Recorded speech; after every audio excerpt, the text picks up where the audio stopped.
বেশ অনেক দিন পরে আবার আমি ভিডিও করা স্টার্ট করলাম। এত ভিডিও করার পর যখন ডিমোটিভেট হয়ে গেছিলাম, আর কিন্তু ভিডিও করতে আমার ভালো লাগছিল না। তারপরে মা অনেক বলে যে ভিডিও কর মনা, ভিডিও কর। তারপরে আবার ভিডিওটা আমি স্টার্ট করলাম। ভিডিও করতে আমার খুবই ভালো লাগে। তো আজকে যেহেতু সানডে ছিল, সবার ফার্স্টে স্নান করে পুজোটা সেরে ব্রেকফাস্টে আজকে খেয়েছিলাম ছোলা সিদ্ধ। তারপরে যেহেতু আজকে মাসির বাড়িতে লাঞ্চে ইনভাইট ছিল, তো ঝান টান করে চলে গেছিলাম মাসির বাড়িতে।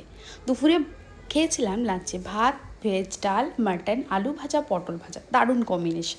সেটা খেয়ে তাড়াতাড়ি বাড়ি চলে এসেছিলাম। তারপরে খেয়েছিলাম আমার এই প্রিয় ফলটা। এটা কার কার ভালো লাগে অবশ্যই কমেন্টে জানিও। আজকে সন্ধ্যেবেলার আগে দেখলাম ওয়েদারটা খুব ভালোই লাগছে, তাই জন্য চলে গেছিলাম একটু ছাদে। আর ছাদ থেকে দেখো কি সুন্দর ট্রেন যাচ্ছে, দেখা যাচ্ছে কি দারুণ লাগছে না? আর হাওয়াও কিন্তু ভালোই দিচ্ছিল। তারপর সন্ধ্যেবেলা একটু কোল্ড কফি খাবার ক্রেভিং হচ্ছিলো, তাই জন্য একটু কোল্ড কফি বানিয়ে খেয়েছিলাম। তো ভিডিওটা এখানেই এন্ড করলাম। কেমন লাগলো অবশ্যই জানিও। ভালো লাগলে একটা লাইক অ্যান্ড সাবস্ক্রাইব করে দিও। টাটা।